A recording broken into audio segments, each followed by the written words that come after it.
ಬೆಂಗಳೂರು ನಗರ Kadugodi police station ಲಿಮಿಟ್ನಲ್ಲಿ education centre ಮತ್ತು ಕಾಲೇಜುಗಳನ್ನು ಟಾರ್ಗೆಟ್ ಮಾಡಿಕೊಂಡು ಸ್ಪಾ ಮತ್ತು ಮಸಾಜ್ ಪಾರ್ಲರ್ಗಳು ಹೈಟೆಕ್ ವೇಶ್ಯಾವಾಟಿಕೆ ನಡೆಸ್ತಾ ಇರುವ ಬಗ್ಗೆ ಮಾಹಿತಿ ಲಭ್ಯವಾಗಿದೆ. ಇದನ್ನು ಖಚಿತಪಡಿಸಿಕೊಳ್ಳೋಕೆ ಸ್ಥಳೀಯ ಹೋರಾಟಗಾರರು ಸ್ಟಿಂಗ್ ಆಪರೇಷನ್ ಮಾಡಿದ್ದಾರೆ. ಇದರಲ್ಲಿ ಕಾಡುಗೋಡಿ ಸಮೀಪದ 4 ಸ್ಪಾಗಳ ಮೇಲೆ ಸ್ಟಿಂಗ್ ಆಪರೇಷನ್ ಮಾಡಿದ್ದಾರೆ. ಅದರಲ್ಲಿ ಬ್ಲ್ಯಾಕ್ ಸ್ಟೋನ್ ಸ್ಪಾ. ಈ ಸ್ಪಾದಲ್ಲಿ 1/7/2024ರಲ್ಲಿ ಕಾಡುಗೋಡಿಯ ಅಂದಿನ ಇನ್ಸ್ಪೆಕ್ಟರ್ ರಂಗಸ್ವಾಮಿಯವರು ರೇಡ್ ಮಾಡಿ ಅಲ್ಲಿ ಇಮ್ಮಾರಲ್ ಆಕ್ಟಿವಿಟಿ ನಡೀತಾ ಇರುವುದನ್ನು ಕಂಡು ಸ್ಪಾ ಓನರ್ ಅನ್ನ ಅರೆಸ್ಟ್ ಮಾಡ್ತಾರೆ. Crime number 360 of 2024 Kadugodi police station ನಲ್ಲಿ ರಿಜಿಸ್ಟರ್ ಆಗುತ್ತೆ. ಅಲ್ಲಿದ್ದ ಬೇರೆ ಸ್ಟಾಫ್ಗಳನ್ನ ಸೇಫ್ ಮಾಡ್ತಾರೆ. ಆದರೆ ಅಂದಿನಿಂದಲೂ ಇಂದಿನವರೆಗೆ ಈಗಲೂ ಈ ಬ್ಲ್ಯಾಕ್ ಸ್ಟೋನ್ ಸ್ಪಾದಲ್ಲಿ ಇಮ್ಮಾರಲ್ ಆಕ್ಟಿವಿಟಿ ನಡೀತಾಲೇ ಇದೆ. ಹಾಗಾಗಿ ಈ ಕೇಸನ್ನ ಬಿಡುವ ಮಾತೇ ಇಲ್ಲ. ಇದನ್ನ ಕಮಿಷನರ್ ಗಮನಕ್ಕೆ ತರ್ತೀವಿ ಅಂತ ಸ್ಥಳೀಯ ಹೋರಾಟಗಾರರು ಇದೀಗ ಹೇಳಿಕೆಯನ್ನು ಕೊಟ್ಟಿದ್ದಾರೆ. ನಮಸ್ತೆ. ಬೆಂಗಳೂರು ನಗರ ಕಾಡುಗೋಡಿ ಪೊಲೀಸ್ ಸ್ಟೇಷನ್ ಲಿಮಿಟಲ್ಲಿ ಈ ಎಜುಕೇಷನ್ ಸೆಂಟರ್ಸು ಕಾಲೇಜ್ನ ಟಾರ್ಗೆಟ್ ಮಾಡಿ ಸ್ಪಾಸ್ ಆ್ಯಂಡ್ ಮಸಾಜ್ ಪಾರ್ಲರ್ ಹೆಸರಲ್ಲಿ ಹೈಟೆಕ್ ವೇಶ್ಯಾವಾಟಿಕೆ ನಡೀತಾ ಇದೆ ಅಂತ ಒಂದು ಮಾಹಿತಿ ಬರುತ್ತೆ. ಇದನ್ನು ಖಚಿತಪಡಿಸ್ಕೊಬೇಕು ಅಂತ ಹೇಳಿ ನಾವೇನು ಮಾಡ್ತೀರಿ, ಒಂದು ಸ್ಟಿಂಗ್ ಆಪ್ರೇಷನ್ಸ್ಗೆ ಒಂದು ಪ್ಲ್ಯಾನ್ ಮಾಡ್ತೀರಿ. ಸ್ಟಿಂಗ್ ಆಪ್ರೇಷನ್ಸ್ಗೆ ಒಂದು 4 ಸ್ಪಾಗಳು ರ್ಯಾಂಡಮ್ ಆಗಿ ಸೆಲೆಕ್ಟ್ ಮಾಡ್ತೀರಿ. ಅದರಲ್ಲಿ out of that one is black stone spa ಅಂತ. ಈ ಸ್ಪಾ ಅಲ್ಲಿ ಏನು ಸ್ಪೆಸಿಫಿಕ್ ಆಗಿ ಹೇಳಬೇಕಂದಾಗ 1/7/2024 ಕಾಡುಗೋಡಿ ಇನ್ಸ್ಪೆಕ್ಟರ್ ಆದಂಥ ರಂಗಸ್ವಾಮಿ ಅವರು ಈ ಸ್ಪಾಗೆ ರೈಡ್ ಮಾಡ್ತಾರೆ.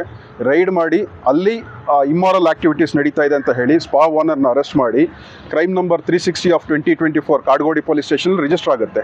ಮತ್ತು ಅಲ್ಲಿರುವಂಥ ಯಾರು ಸಿಬ್ಬಂದಿ ಇರ್ಬೋದು, ಇನ್ನು ಬೇರೆಯವ್ರನ್ನೆಲ್ಲ ರೆಸ್ಕ್ಯೂ ಮಾಡಿ ಅದನ್ನು ಫರ್ದರ್ ಆ್ಯಕ್ಷನ್ಸ್ ತೊಗೊಂಡಿರ್ತಾರೆ. ಅಲ್ಲಿ ಇಮ್ಮಾರಲ್ ಆಕ್ಟಿವಿಟೀಸ್ ನಡೀತಾ ಇದೆ ಅಂತ ಖಚಿತ ಆಗಿರುತ್ತೆ. ಇದು ಆದರೂ ಸಹ ಇವತ್ತಿನವರೆಗೂ ಅಗೇನ್ ಅದೇ ಪರ್ಟಿಕ್ಯುಲರ್ ಸ್ಪಾದಲ್ಲಿ ಇಮ್ಮಾರಲ್ ಆಕ್ಟಿವಿಟೀಸ್ ನಡೀತಾ ಇದೆ. ಸೊ ಇದು ಖಚಿತವಾಗಿ ನಮಗೆ ಮಾಹಿತಿ ಬಂತು. ಆ್ಯಂಡ್ ಅದರ್ ರ್ಯಾಂಡಮ್ ಆಗಿ ಒಂದು 4 ಸ್ಪಾನ್ನ ನಾವು ವಿಡಿಯೋಸ್ ತೊಗೊತೀರಿ. ವಿಡಿಯೋ ತೊಗೊಂಡು ಕಮಿಷನರ್ ಸಾಹೇಬ್ರ ಗಮನಕ್ಕೆ ಇದನ್ನು ತೊಗೊಂಬಂದು ಇಮಿಡಿಯೇಟ್ ಕೊಡ್ತೀರಿ. ಯಾಕಂದರೆ ಇದು ಗಂಭೀರವಾಗಿ ಆಗಿರುವಂಥ ಒಂದು ಆ್ಯಕ್ಟ್ ಆಗಿರುತ್ತೆ. ಹಾಗಾಗಿ ಕಮಿಷನರ್ ಸಾಹೇಬರು ಇಮಿಡಿಯೇಟಾಗಿ ಅದನ್ನು ಅಡಿಷನಲ್ ಕಮಿಷನರ್ ಸಾಹೇಬರಿಗೆ ಹೋಗಿ ಭೇಟಿ ಮಾಡಿ ಅಂತ ಹೇಳ್ತಾರೆ. ಡೈರೆಕ್ಷನ್ಸ್ ಮಾಡಿದಾಗ ಅಡಿಷನಲ್ ಕಮಿಷನರ್ ಸಾಹೇಬರು ಅದನ್ನು DCP ಕ್ರೈಮ್ 2 ಅವರಿಗೆ ವರ್ಗಾವಣೆ ಮಾಡ್ತಾರೆ, ಇದನ್ನು ಆ್ಯಕ್ಷನ್ ತಗೊಳ್ಳಿ ಅಂತ. DCP ಕ್ರೈಮ್ 2 ಅವರು ಇವತ್ತುವರೆಗೂ ಫರ್ದರ್ ಏನು ಆ್ಯಕ್ಷನ್ಸ್ ಆಗಿದೆ ಅಂತ ನಮ್ಮ ಮಾಹಿತಿ ಇಲ್ಲ.